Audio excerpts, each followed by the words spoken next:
თბილისის სამხატვრო აკადემიის საგამოფენო დარბაზში აფხაზი მხატვრობის ნამუშევრები გამოიფინა. გამოფენა მოეწყო იმ აფხაზი მხატვრობისადმი სოლიდარობის ნიშნად, რომელთა ნამუშევრები რამოდენიმე თვის წინ სოხუმის ცენტრალურ საგამოფენო სივრცეში გაჩენილი ხანძრის შედეგად განადგურდა. საგამოფენო დარბაზში წარმოდგენილი ტილოები აფხაზეთელი მხატვრების 1970-1980-იანი წლების საკურსო და სადიპლომო ნამუშევრებია, რომლებიც აკადემიის მუზეუმის ფონდში ინახებოდა. თითოეული მათგანი აკადემიის კურსდამთავრებულია. დამსწრე საზოგადოებას სიტყვის მიმართეს აფხაზეთის განათლებისა და კულტურის მინისტრმა დავით მორგოშიამ, სამხატვრო აკადემიის რექტორმა ყარამან ქუთათელაძემ, საქართველოს მხატვართა კავშირის თავმჯდომარემ გურამ ცერცვაძემ, აფხაზეთის ავტონომიური რესპუბლიკის უმაღლესი საბჭოს დეპუტატმა ნუგზარ მგალობლიშვილმა. პროექტი აფხაზეთის კულტურის, სპორტის და ახალგაზრდულ საქმეთა სააგენტოს მხარდაჭერით განხორციელდა. დაგეგმილია ნამუშევრების კატალოგის გამოცემაც. იდეა დაიბადა, როგორც კი გავიგეთ ამ საშინელი ტრაგედიის შესახებ,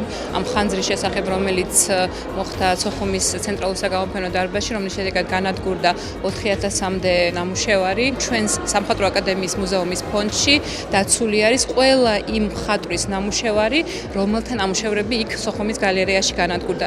მოხარული ვარ, რომ ეს იდეა გარკვეულწილად განმახორციელეთ და რამოდენიმე ნამუშევრის გამოფენა მოწესრიგებად შევძელით, მათ ასევე ჩაუტარდა სარესტავრაციო კონსერვაციო სამუშაოები, მისთვისაც ძალიან დიდი მადლობა აფხაზეთის კულტურისა და ახალგაზრდულ საქმეთა სააგენტოს და რა თქმა უნდა აფხაზეთის კულტურისა და განათლების სამინისტროს. ეს არის არაჩვეულებრივი იდეა და ძალიან მნიშვნელოვანია, რომ ეს განხორციელდა სამხატვრო აკადემიაში.